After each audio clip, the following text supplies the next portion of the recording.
When I first walked through the side entrance of St. Mary's Medical Center in Grand Rapids, I didn't think anything extraordinary would happen.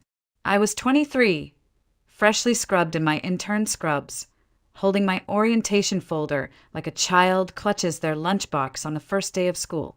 My ID badge still smelled like plastic.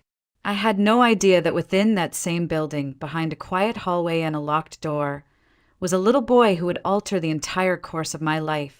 It was the first cold morning of October, the kind that nips at your skin even through a wool coat. I remember thinking how strangely warm the pediatric wing was, almost suffocating in contrast, like they wanted to shelter children from the outside world by cranking the heat and drawing the blinds.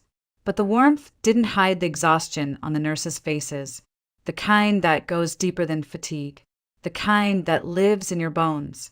I was assigned to Nurse Maggie Connors, the most senior nurse on the floor. Late 50s, gray hair tightly pulled into a bun, no-nonsense tone, clipboard always in hand. She greeted me with a nod that barely passed for acknowledgement and handed me a stack of intake forms. "You'll follow me today. Don't touch anything without asking. Don't interrupt unless someone's bleeding out." We walked the floor, one hallway after another. Each room had its own rhythm, beeping monitors, soft lullabies, the occasional cries of colicky infants. Maggie spoke in clipped sentences. "This is the med supply room. That's the observation bay. Rooms 201 through 205 are for children with guardians. Rooms 206 and 207, those are different." She stopped abruptly in front of a door at the end of a quiet corridor. There was a glass partition separating it from the rest of the ward. A simple sign on the wall read, "Pediatric isolation restricted access." Maggie turned to me, voice lower now. "This is the quiet room," she said. "We call it that because the children in here, they don't cry much anymore. These are the ones left behind. Parents walk out once they hear the diagnosis. Papers signed. No second thoughts." I didn't know what to say. My throat tightened as she pushed the door open. Inside were 4 metal cribs, lined against the wall. One child had hydrocephalus. Another, a 2-year-old girl, lay still as stone with eyes too wise for her age. But it was the smallest one, farther back, barely moving, that drew me in. 6 months old, if that. His limbs twitched occasionally, uncontrolled. His face was pale, lips chapped, but his eyes were a deep, quiet brown. He wasn't crying, just watching, like he'd already learned not to expect anything from the world. "That's Noah," Maggie said. "Cerebral palsy, mild respiratory issues. His mother handed him off the day after delivery. Said she wanted to live her life, not take care of a mistake." I stepped closer to the crib. Noah didn't flinch, didn't blink, but something in me shifted. I didn't know it yet, but in that moment, I was already becoming his mother. My first week passed in a blur of forms, rounds, and hushed hallway whispers. Most of my fellow interns buried themselves in charts or clung to their mentors like lifelines. But my mind, it always drifted back to that quiet room. To Noah. Every time I had a break, even just 10 minutes, I found a reason to go back. Check a monitor. Drop off a blanket. Ask Maggie a vague question. And every time he was there, still, silent, watching. On my 6th night, the pediatric unit exploded with chaos. 3 emergency admissions, 2 fever spikes, 1 child seizing. The halls rang with beeping monitors and footsteps pounding linoleum. Maggie's voice cut through the noise like a whip, sharp, practiced, exhausted. "Dawson, 3rd room. You're on vitals." I worked 13 hours straight. No break, no food. Just procedure after procedure until my hands moved on autopilot and my brain dissolved into static. It wasn't until the sun began rising, casting a gray wash over the windows, that I realized I hadn't checked on Noah. Panic snapped me out of my fog. I dropped everything and ran down the long corridor, heart hammering, mouth dry. The door to the quiet room was slightly ajar. A soft draft spilled out, cold and metallic. I stepped inside and froze. The room smelled wrong.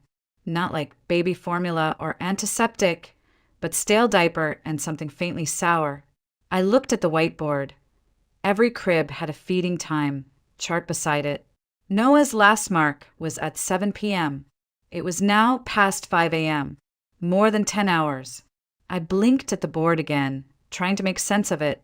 Maybe someone had forgotten to mark a feeding? But the room itself told the truth. No fresh bottles, no signs of cleanup, no log chart notes. The rotation sheet must have been missed in the chaos. No one had double-checked. I rushed to his crib. His body lay curled in a fetal position, motionless. His lips were cracked, cheeks hollowed. His chest rose and fell so slowly I had to lean in just to see it. And then I heard it. Not a cry, not even a whimper. Just the faintest sound. A dry, ragged little gasp. Like he didn't believe he'd be heard, but he still hoped. That sound broke something in me. I shouted down the hall. Who was on night feed rotation?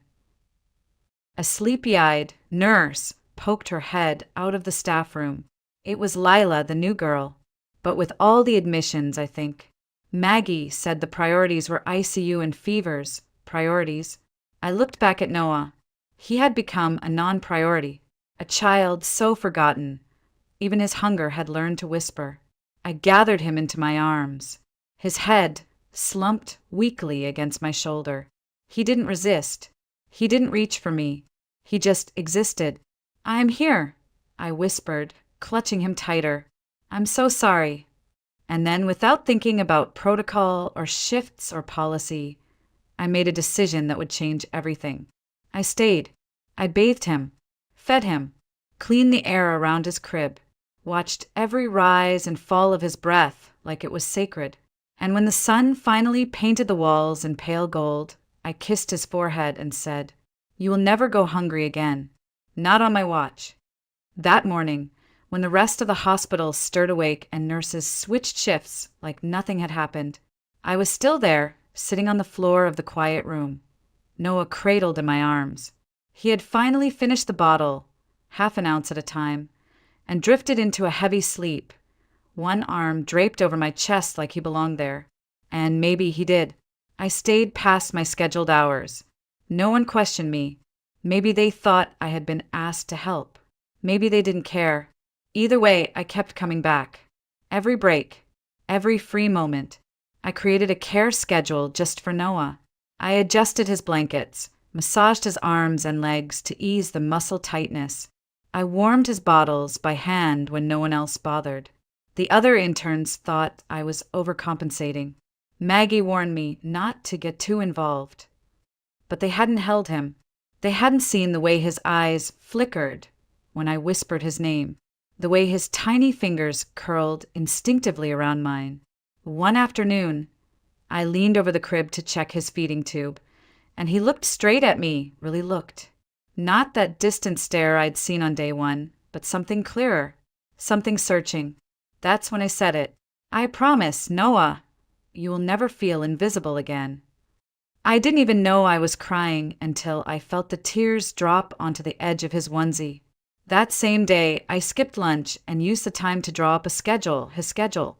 I posted it on the inside of the quiet room door.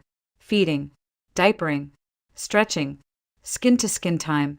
I included my initials on the times I would be there. A few other nurses started filling in blanks too, maybe out of guilt, maybe out of curiosity. I didn't care why. I just wanted consistency, predictability, care. He deserved that. That evening, I brought in a small plush bunny from the hospital gift shop. I placed it next to his pillow. I don't know if he noticed, but for the first time since I met him, he let out a noise, a soft gurgle. Barely a sound, but it was joy, or something like it.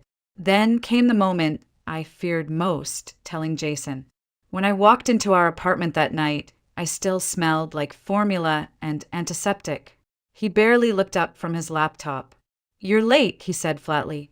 I told him about Noah, about what had happened, about how I couldn't stop thinking of him, how something inside me shifted when I heard that faint cry. Jason leaned back, eyes narrowing. "So now what? Your mother Teresa." I didn't answer. You can't save them all, Em. That's not your job. No, I said quietly. But he's not them. He's Noah. Jason shook his head, chuckling bitterly. You're getting too attached. I already am, I whispered. And in that silence between us and the things we didn't say, I felt the first crack form in what we used to call love. Jason and I had been together for 3 years. We met in college, survived finals, long-distance internships, and apartment hunting in a city we could barely afford. He was stable, logical, the kind of man who made dinner reservations 3 weeks in advance and color-coded his closet. And for a long time, that's exactly what I thought I needed. But now he couldn't understand why I was disappearing every night into the pediatric wing of a hospital for a child who wasn't mine. You're obsessed, he said one night as I packed clean blankets into a tote bag. This isn't healthy. It's not about me, I replied, not even looking up. He needs someone, Jason. He laughed once, sharp. He's a patient, not your child. I turned toward him then. What if he was? Jason's expression froze. You're not seriously thinking about adopting him. Silence. You are, he whispered, stepping back like I'd slapped him. My God, Emily, you've lost it. No, I've found something that matters more than pretending I'm okay watching him fade away. Jason paced the room like a man trapped in a box too small. You think love is enough? That cuddling a broken baby makes you some kind of hero. I flinched. His voice softened, but not kindly. You're 23. You don't even have a job yet. What are you going to do? Raise a disabled child in a 1-bedroom apartment on an intern's stipend? I'll figure it out, I said. You'll ruin your future. I looked at him then, really looked. And I realized something I hadn't before. Jason loved me as long as I stayed in the version of myself that made sense to him. Structured, predictable, ambitious. But love that only survives within conditions isn't love. It's control, disguised as concern. That night he left. He didn't slam the door. He didn't scream. He just packed a bag, paused in the doorway, and said, "Don't come looking for me." I didn't. At the hospital, I drowned myself in shifts. I volunteered for every overnight, every double. I studied Noah's diagnosis in medical journals, consulted with visiting specialists, learned every inch of cerebral palsy from books, videos, and pure desperation. Maggie noticed, of course. You're still human, Dawson, she muttered as we shared a vending machine dinner. Don't let the system chew you up. I didn't respond. I was afraid if I opened my mouth, the sob I'd been holding in for days would spill out all over the linoleum floor. But one thing had become crystal clear. I had already made my choice. Noah wasn't an obligation. He wasn't a case file or a shift assignment. He was a boy who looked up at me and smiled when I said his name. A boy who finally cried, not because he was in pain, but because he believed someone would come. I had shown up once, and I was going to keep showing up, for as long as he needed me. I filed the first set of paperwork on a Tuesday morning. My hands were shaking as I handed the envelope across the desk to the Department of Family Services. The woman receiving it didn't even look up, just stamped the corner and said, "You'll be notified of the next step." The next step. It felt impossibly far away. Back at the hospital, things moved faster. Noah had been scheduled for transfer to a long-term care facility, what they called state-managed extended pediatric housing, but what we all knew was just a prettier name for being left behind again. Maggie caught me in the hallway when she saw the paperwork sticking out of my backpack. "You really doing this?" she asked, arms folded, eyes sharp. "I am," I said, steady this time. She exhaled through her nose. "You're out of your mind." "I know." She paused, then added quietly, "But that doesn't mean you're wrong." The social worker assigned to Noah's case was polite but skeptical. I was single, young, not yet licensed. I didn't own a home. I didn't have savings. "Emily," she said gently, like trying not to startle a bird, "children with special needs require resources. not just good intentions. I'm not offering good intentions, I said. I'm offering a lifetime. But the system wasn't built for heart. It was built for numbers, forms, boxes to check. I didn't fit the boxes. Then one afternoon, as I was finishing my shift, Dr. William Hargrove, the head of pediatrics, called me into his office. I thought I was in trouble. Instead, he handed me a sealed envelope. My letter of recommendation, he said simply.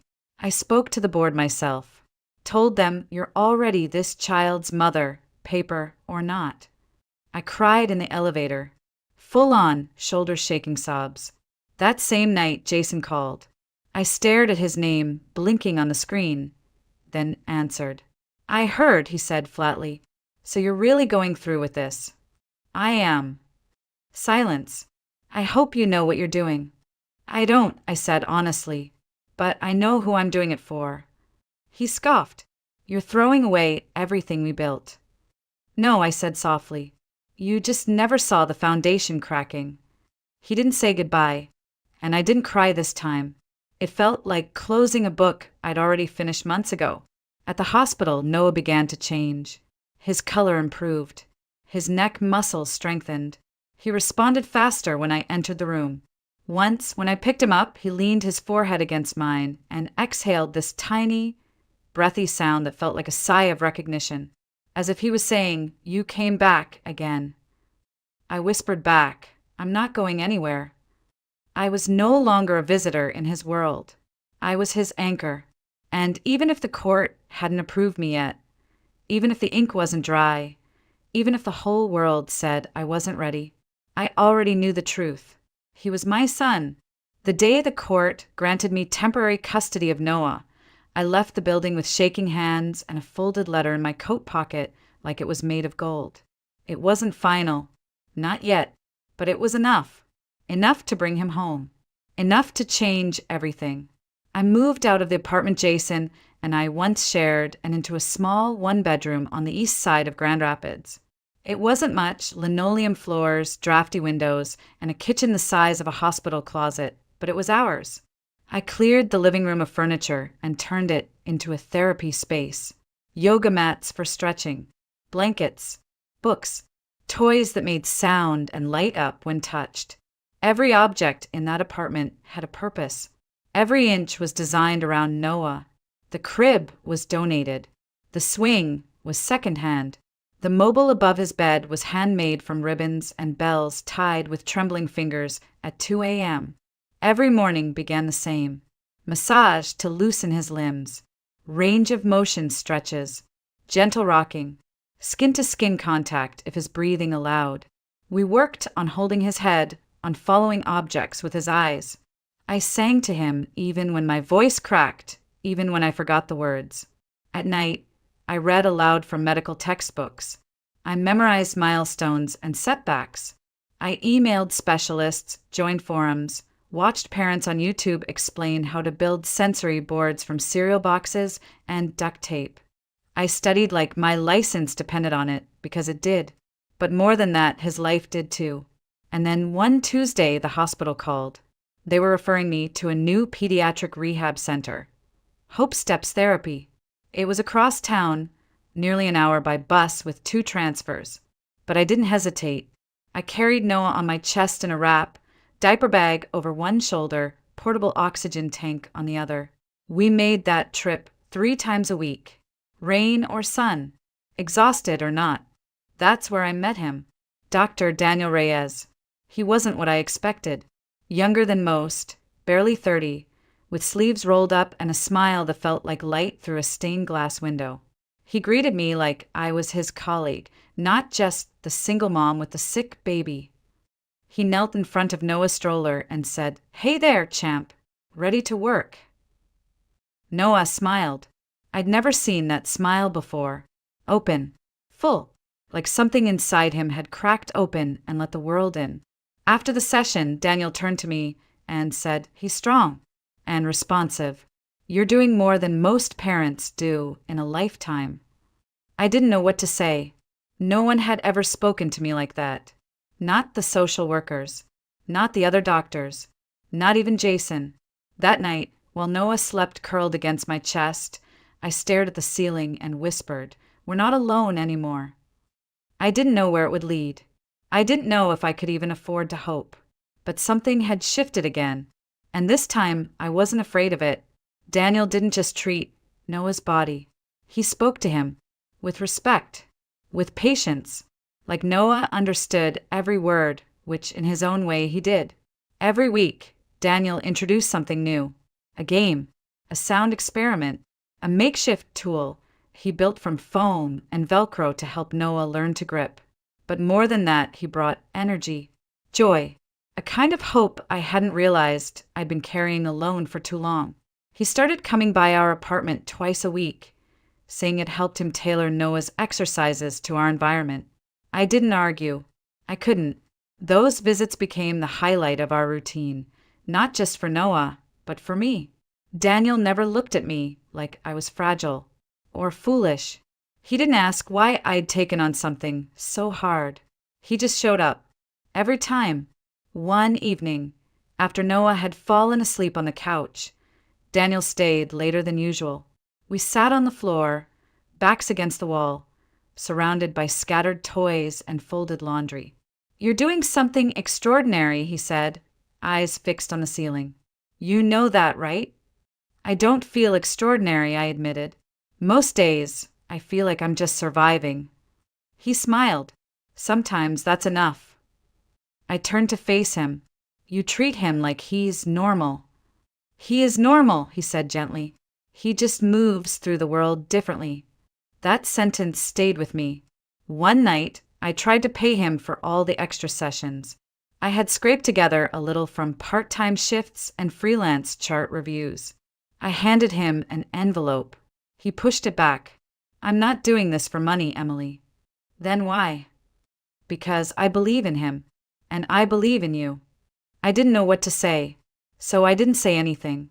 Just sat there, stunned by how rare, how incredibly rare, it was to be believed in without conditions. It was only a matter of time before the lines between us blurred. Slowly, naturally, without declarations or drama.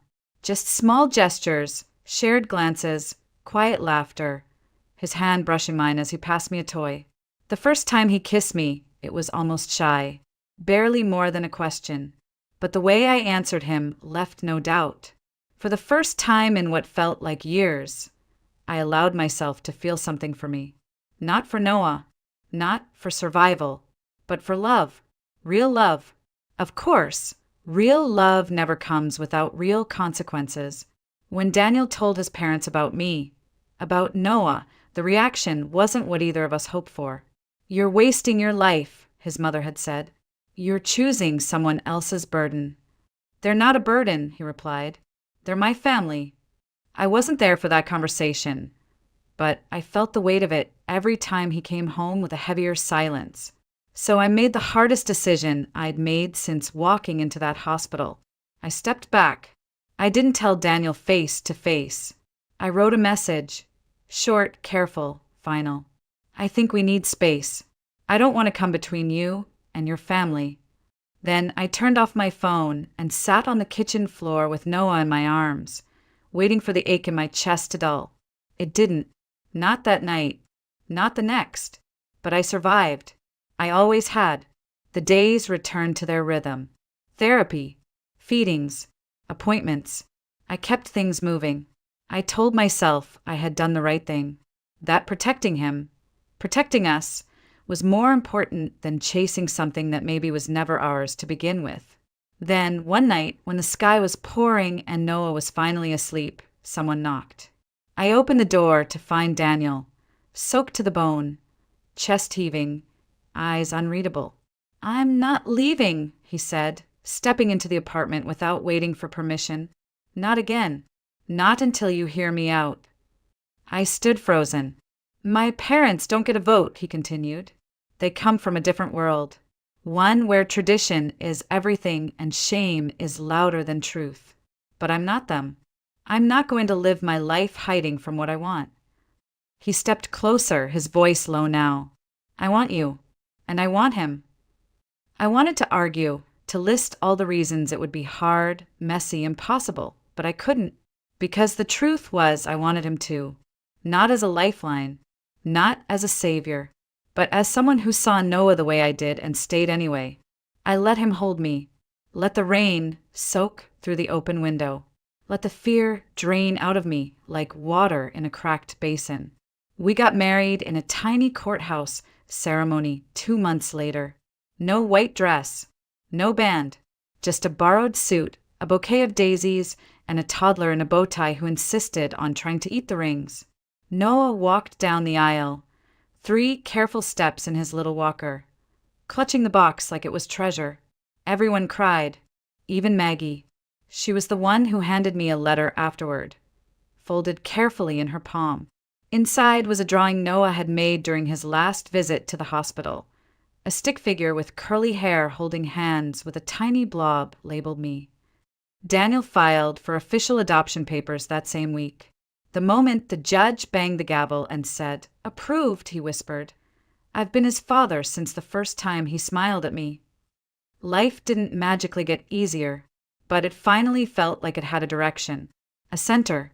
3 people, once broken in their own ways, now fused into something whole. Not perfect, but whole. We were a family, and that was enough to keep going, no matter how far the road ahead. Sometimes I still catch myself staring at him, this tall, broad-shouldered young man who used to fit inside the crook of my elbow. His voice has changed, deeper now, warm like his father's. His stride is steady, purposeful, though there's still the faintest hint of a limp, a quiet echo of where he came from. Noah's a third-year psychology student now. He works part-time as a counselor's assistant at the very same pediatric center where he learned to walk. He has his father's curiosity and my stubborn streak. He makes terrible coffee but remembers everyone's birthday.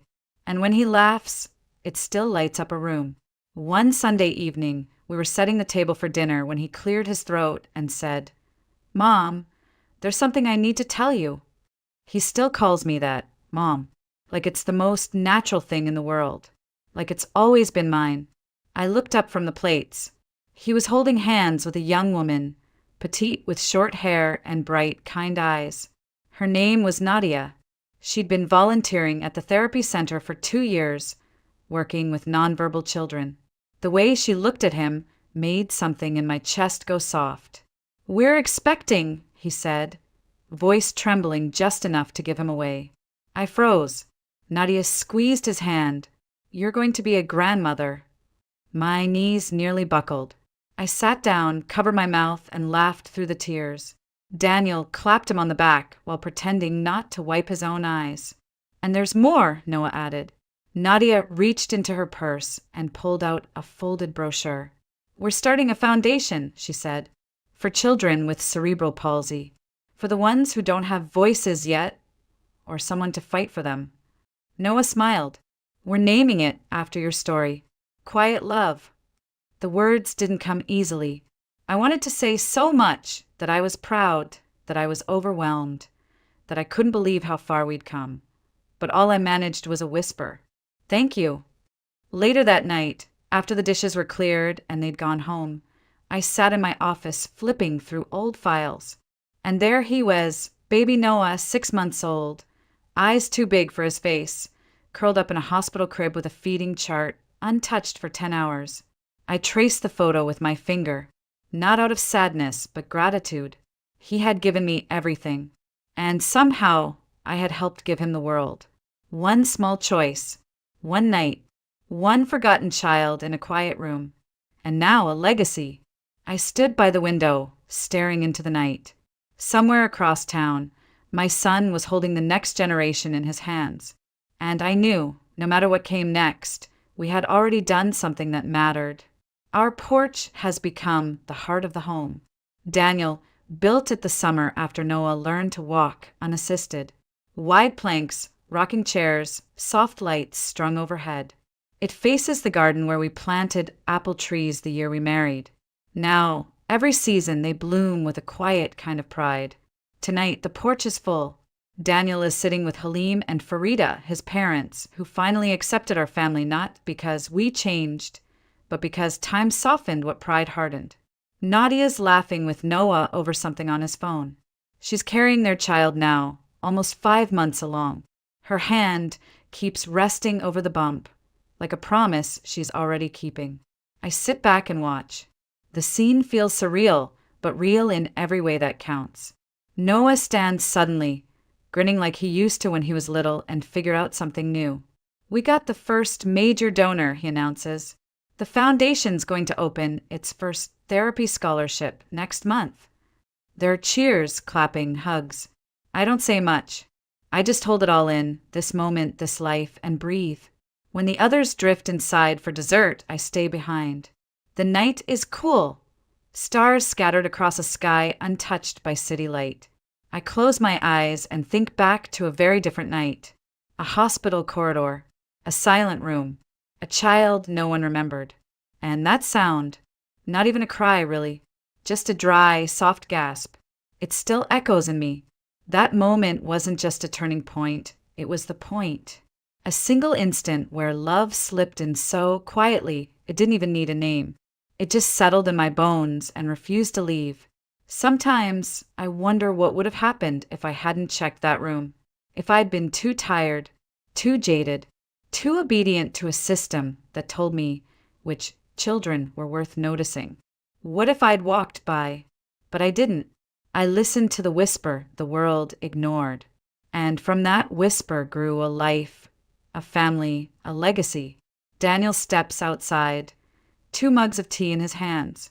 He hands me one, leans against the railing beside me. We don't speak for a while. We don't have to. Then he says, almost a whisper, "You know, none of this would have happened if you hadn't stayed that night." I nod. "Noah, the foundation, us. I know." He looks at me. "You changed his life." I smile into the steam. He changed mine first. Because sometimes it's not the loudest voices that shape the world. Sometimes it's the quiet ones, the ones barely heard above the noise, the ones whispered at the edge of despair. "I'm still here." And someone finally hears them.